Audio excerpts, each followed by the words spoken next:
اعوذ باللہ من الشیطان الرجیم بسم اللہ الرحمن الرحیم۔ ہماری جو اسلامی تاریخ ہے اس تاریخ کا ایک بہترین چیپٹر اسلامی تہذیب میں اسلامی ہجری سال کو متعارف کرانا ہے کہ ہمارا جو کیلنڈر ہے اسلامی اس کا آغاز کیسے ہوا، اس کا جاننا بڑا ضروری ہے۔ نبی صلی اللہ علیہ وسلم آپ اس دنیا سے رخصت ہو چکے ہیں۔ سیدنا ابو بکر رضی اللہ تعالیٰ عنہ کا دور بھی بڑا امت کو سنبھالنے کا دور تھا۔ پھر اس کے بعد جب جناب سیدنا عمر رضی اللہ تعالیٰ عنہ کو موقع ملا تو تقریباً 2.5 سال گزرنے کے بعد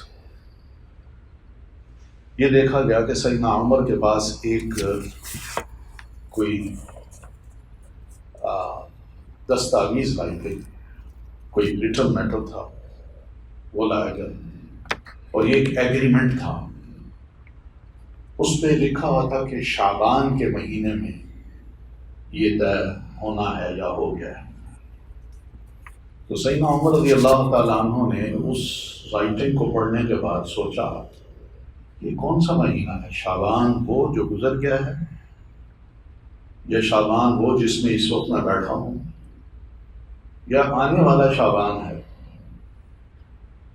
تو یہ ایک سوال ان کے ذہن میں آیا تو بڑے پریشان ہوئے کہ معاملات تو ایسے نہیں چلیں گے۔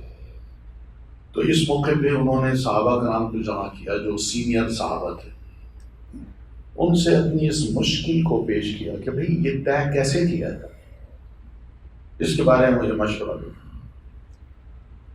تو جو مشورے آئے اس میں ایک مشورہ یہ تھا کہ باقی ہمیں ایسا کرنا چاہیے کہ ہم کوئی کیلنڈر جو رومنز کا ہے وہ لے لیتے ہیں۔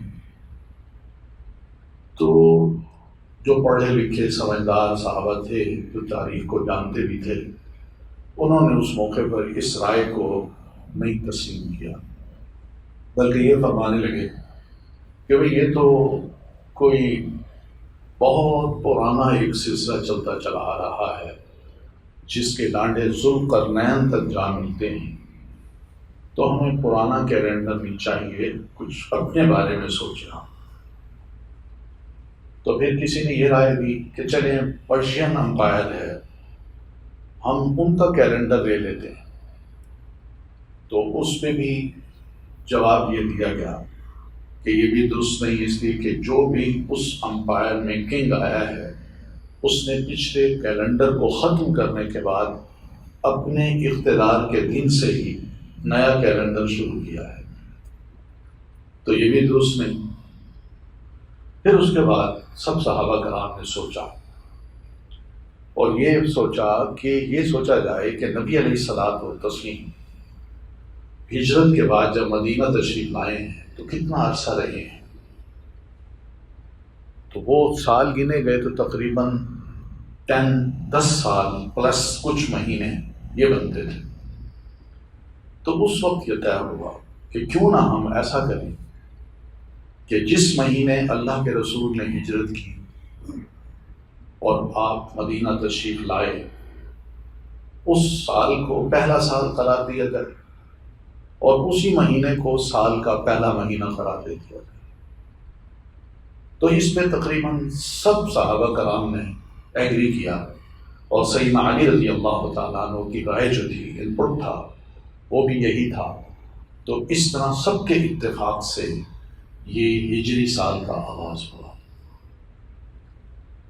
یہ ہجری سال ہے، ہجرت کے آپ ہم شاید فائدہ نہیں جانتے کتنے فائدے ہیں اس کے، مگر صحابہ کرام کو یہ احساس ہوا کہ ہجرت کرنے کے بعد ہمیں جو فائدے ہوئے ہیں وہ باقی بڑے زبردست ہیں۔ ہم بھی یہاں آئے ہیں اپنے اپنے ملکوں کو چھوڑ کے، ضرور یہ اسٹڈی کرنا چاہیے کہ صحابہ کرام ہجرت کر کے یہاں اپنے مدینہ پہنچے ہیں مکہ سے، اور سب کچھ چھوڑ چھاڑ کے رشتہ داروں کو بھی چھوڑا ہے اور اپنی جائیدادیں بھی چھوڑی ہیں، اور پھر اس کے ساتھ ساتھ جابس کی بھی یا بزنس کی قربانی بھی دی ہے۔ پھر ہم یہاں پہنچے، کچھ نہ کچھ ڈانڈے بحیثیت ایک مسلمان کے ہمیں اپنے صحابہ کرام کے ساتھ ملانے چاہیے کہ آخر کیا چیز تھی جو انہوں نے اتنے بڑے فیصلے کیے، اور جن فیصلوں کی بنیاد پہ انہیں کہا گیا کہ یہ بیوقوف لوگ ہیں، سفہا لوگ ہیں۔ قالوا انؤمن کما آمن السفہاء، ہم ان بیوقوفوں کی طرح ایمان لائیں جنہوں نے کلمہ پڑھنے کے بعد نہ دیکھا ہے دولت کو، نہ جائیداد کو، نہ رشتہ داروں کو، نہ اپنے علاقے اور ملک کو، سب کچھ چھوڑ چھاڑ کے چلے گئے۔ اللہ تعالیٰ نے فرمایا انہم ہم السفہاء، تم نہیں بلکہ جو کہنے والے ہیں وہ بیوقوف ہیں۔ اور باقی وقت نے بتا دیا کہ سیانہ پن کس کا تھا اور بے وقوف کون تھا۔ ایک بات تو یہ، تو سن ہجری کا جو آغاز ہوا ہے یہ مسلمانوں کے لیے خوشی کا موقع تھا، اور الحمدللہ جب بھی محرم آتا سبھی ایک خوشی کا اظہار کرتے، ماضی کو دیکھتے کہ اللہ کا شکر ہے کہ قدم بقدم ہم آگے بڑھ رہے ہیں، پیچھے نہیں جا رہے، قدم بقدم ہمارے ہاں ترقی ہو رہی ہے، ہم اپنے اسلام کو پھیلاتے چلے جا رہے ہیں، اور اللہ کا شکر ہے کہ فتوحات بھی ہو رہی ہیں، بہت سے لوگ مسلمان ہو رہے ہیں، علاقے کے علاقے، غربت ختم ہو رہی ہے، زکوٰۃ لے کے گھر سے نکلتے ہیں، کسی کو دے دے کوئی لینے والا نہیں ملتا۔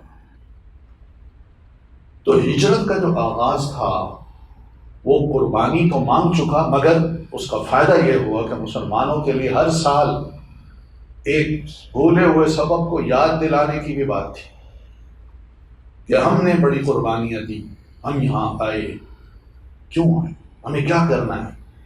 اگر اسی طرح زندہ رہے جیسا صحابہ کرام زندہ رہے ہیں، اور اسی مقصد کو ہم نے سامنے رکھا جیسا کہ اللہ کے رسول صلی اللہ علیہ وسلم کے صحابہ نے رکھا یا رسول اللہ نے رکھا، تب تو ہم کامیاب ہو سکتے ہیں، ورنہ نہیں۔ ایک بات تو یہ ہے۔ دوسری بات جو محرم سے ریلیٹڈ آج کل کی دنیا میں ہم مسلمانوں کے درمیان عام ہے، اس کی بھی میں وضاحت کروں کہ ہجرت کا سال، ہجرت کے لیے مہینہ جو ہے محرم کا، اس کو کیوں منتخب کیا ہے۔ علماء یہ کہتے ہیں کہ صحابہ کرام کے سامنے 4 موقع تھے رسول اللہ صلی اللہ علیہ وسلم کے۔ ایک موقع تو یہ تھا کہ آپ کی ولادت باسعادت کا سال ہو، وہ مہینہ ہو، وہ تاریخ ہو کہ آپ جس مہینے اور جس تاریخ کو پیدا ہوئے ہیں اس تاریخ کو ہجرت کا سال بنا دیا جائے، یا ہجرت کیلنڈر وہاں سے شروع کیا جائے۔ اور دوسری چیز، جب آپ اللہ کے رسول بنے، یہ بھی خوشی کا موقع تھا۔ اور تیسری چیز، جب نبی علیہ الصلوۃ والتسلیم نے ہجرت کی، مکہ کو چھوڑا، شرک کی سرزمین کو چھوڑا اور مدینہ تشریف لائے۔ اور چوتھی چیز، آپ صلی اللہ علیہ وسلم کی وفات تھی۔ صحابہ کرام نے پیدائش اور وفات اس کو تو اگنور کر دیا، اس لیے کہ جو پیدائش آپ کی ہوئی ہے اس میں ہمارے سیرت نگار جتنے بھی بہترین مصنفین گزرے ہیں ان سب نے اپنی اپنی ایک تحقیق پیش کی ہے۔ کوئی کہتا ہے کہ 9 تاریخ کو اللہ کے رسول پیدا ہوئے، کوئی کہتا ہے 12 تاریخ کو اللہ کے رسول پیدا ہوئے۔ تو اس اختلاف کی وجہ سے اس کو چھوڑ دیا۔ پھر وفات کا ہے، تو وفات پہ سب کا اتفاق ہے کہ اللہ کے رسول صلی اللہ علیہ وسلم 12 ربیع الاول کو فوت ہوئے، 12 ربیع الاول کو۔ آج دیکھیے تاریخ کس طرح ہم لوگ خود، دوسرے نہیں، ہم خود تبدیل کر رہے ہیں۔ یہ بزرگ بیٹھے ہیں جتنے بھی، یہ جوان لوگ، ان سے پوچھیں کہ بچپن میں 12 ربیع الاول کو کیا کہا جاتا تھا، 12 وفات کا دن کہا جاتا تھا۔ تو اس چیز کو ہم نے آہستہ آہستہ نئے ذہن سے ختم کیا ہے، جبکہ ہونا نہیں چاہیے۔ ایک تاریخ ہے، لکھی ہوئی ہے، کتابوں میں درج ہے، سب کچھ ہے۔ تو وفات کے دن کو بھی اگر بالفرض ہجرت کا سال بنا دیا جاتا تو ہر سال جب شروع ہوتا تو ہمیں رنج اور غم سے گزرنا پڑتا۔ او اللہ کے رسول صلی اللہ علیہ وسلم فوت ہوئے تھے تو ہمارے سال کا آغاز آپ صلی اللہ علیہ وسلم کی وفات کے مہینے سے شروع ہوتا ہے، تو اس لیے اس کو بھی چھوڑ دیا۔ اب باقی ہجرت رہتی تھی، تو ہجرت کو مسلمانوں نے لیا کہ اس میں دین کی خاطر جو بڑی سے بڑی قربانی دی گئی اس کو پسند کیا گیا، اور اس طرح مسلمانوں کے ہاں یہ اسلامی کیلنڈر شروع ہوا ہے۔ اس کا تعلق یاد رکھیے، محرم آپ صلی اللہ علیہ وسلم کی زندگی میں کئی دفعہ آیا ہے۔ 63 سال آپ رہے ہیں نا، 63 دفعہ نبی علیہ السلام کی زندگی میں یہ مہینہ آیا ہے۔ آپ صلی اللہ علیہ وسلم نے صرف اس مہینے کے بارے میں اتنا فرمایا، جب آپ مدینہ تشریف لائے تو جیوس سے آپ نے پوچھا کہ تم یہ محرم کی 10 تاریخ کو، جس کو عاشوراء کہتے تھے، عرب ورلڈ میں یہ 10 تاریخ محرم کی عاشوراء کہلاتی تھی۔ یہ نبی علیہ السلام جب مکہ میں تھے تو مکی جاہلیت کے دور میں بھی سب مکی لوگ اس محرم کی 10 تاریخ کو عاشوراء کہتے تھے۔ تو آپ نے جیوس سے پوچھا بھائی تم اس روز کیوں روزہ رکھتے ہو؟ انہوں نے کہا کہ یہ خوشی کا دن ہے ہمارے لیے، اس لیے کہ اس روز اللہ تعالیٰ نے بنو اسرائیل کا ایک ازلی دشمن جس کو فرعون کہا جاتا ہے اسے اور اس کے سارے ساتھیوں سمیت سمندر میں غرق کر دیا، اور یہ سب کچھ ہماری آنکھوں کے سامنے ہوا۔ تو اس وجہ سے یہ خوشی کا دن ہے، تو ہم شکرانے کے طور پہ یہ روزہ رکھتے ہیں۔ نبی علیہ السلام نے جب یہ بات سنی تو آپ نے فرمایا نحن احق بموسیٰ منکم، تمہارا موسیٰ علیہ السلام سے اگر یہ تعلق ہے نا تو ہمارا تمہاری نسبت سیدنا موسیٰ علیہ السلام سے زیادہ تعلق ہے، اور ہم آئندہ سال ایک نہیں بلکہ 2 روزے رکھیں گے، 9 تاریخ کا، اگر میں زندہ رہا تو اگلے سال میں 9 تاریخ کا بھی روزہ رکھوں گا۔ تو آپ فوت ہو گئے، لیکن آپ کی یہ خواہش تھی کہ میں اگلے سال محرم کی 10 تاریخ کا تو روزہ رکھوں گا، مگر زندہ رہا تو 9 تاریخ کو بھی ملاؤں گا تاکہ ہمیں زیادہ ثواب ملے۔ تو اس لیے مسلمان 9 اور 10 تاریخ کو روزہ رکھتے ہیں، اور اگر 10 کا رکھتے ہیں، 1 رکھتے ہیں تو بھی کافی ہے۔ یاد رکھیے اس کا تعلق، محرم کے مہینے کا تعلق ہماری خوشی سے اور ہماری غمی سے کوئی نہیں، خوشی اور غمی سے اس کا تعلق نہیں ہے، ہجرت سے اس کا تعلق ہے۔ اگر ہم خوشی یا غمی کو لے بیٹھے نا تو آپ پہلے خوشی کو دیکھیے کہ یہ مہینہ ہے نبی علیہ السلام کی پہلی شادی جو سیدہ خدیجہ رضی اللہ تعالی عنہا سے ہوئی ہے وہ 10 محرم کو ہوئی ہے، 10 محرم کو۔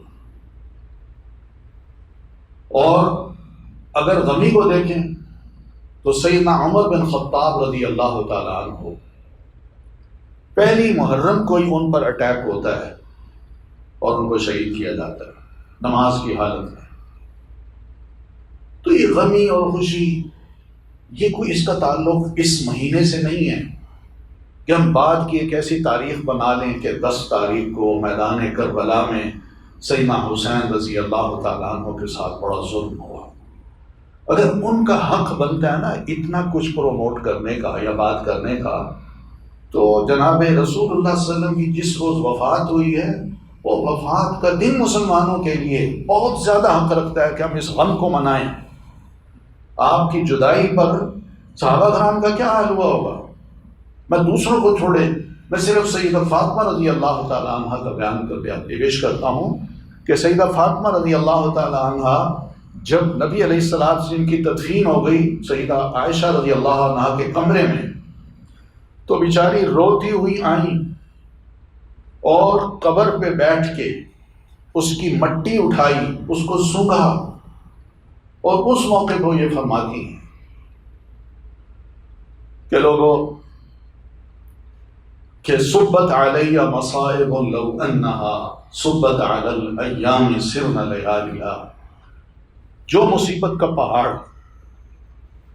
میرے والد کی وفات کے بعد مجھ پہ ٹوٹا ہے، میں دعوے سے کہتی ہوں کہ اگر یہ مصیبت روشن دن پر پڑتی تو روشن دن بھی کاری رات میں تبدیل ہو جاتی۔ یہ ان کا کہنا تھا. کہتی ہیں ماذا علی من شم تربت احمدی اللہ یشم مد الزمان غوالیا.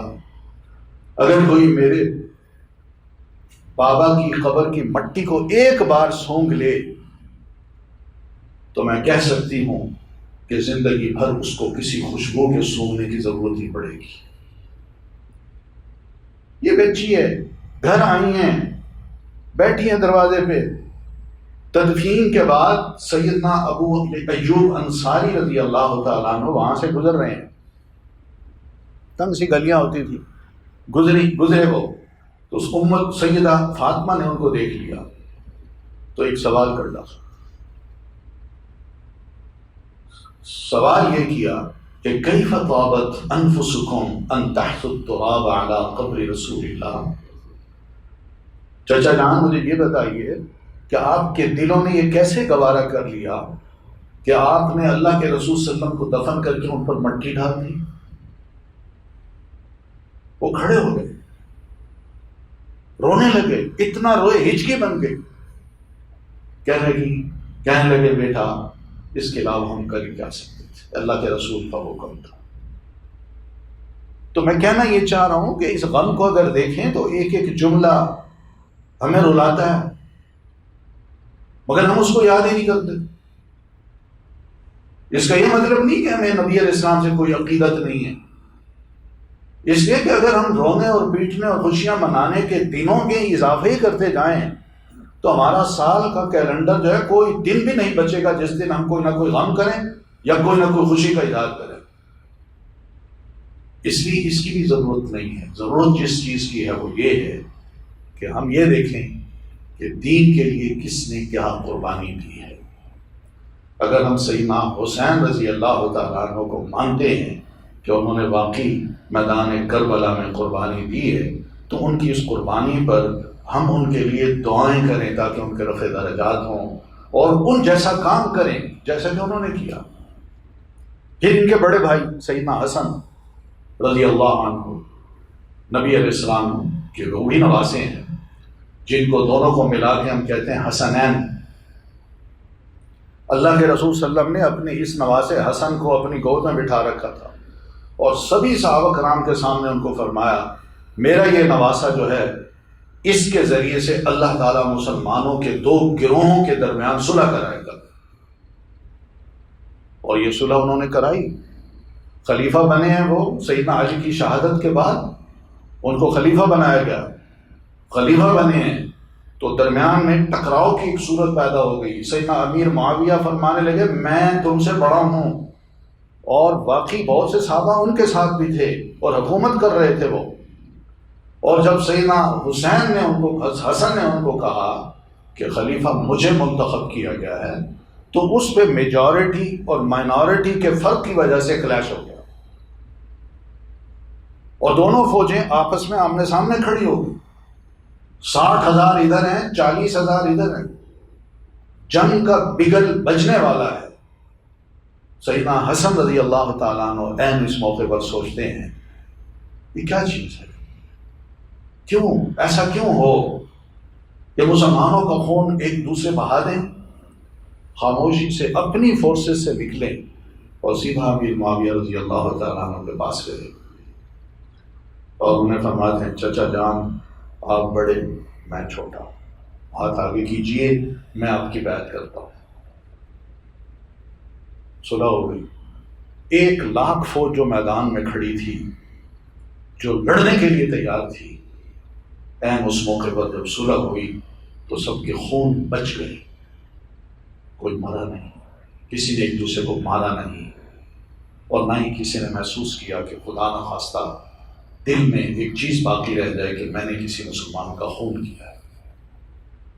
یہ کردار بھی نبی علیہ السلام کے ایک نواسے کا ہے اور دوسری طرف ایک کردار وہ ہے جو سیدنا حسین رضی اللہ تعالیٰ عنہ کا ہے.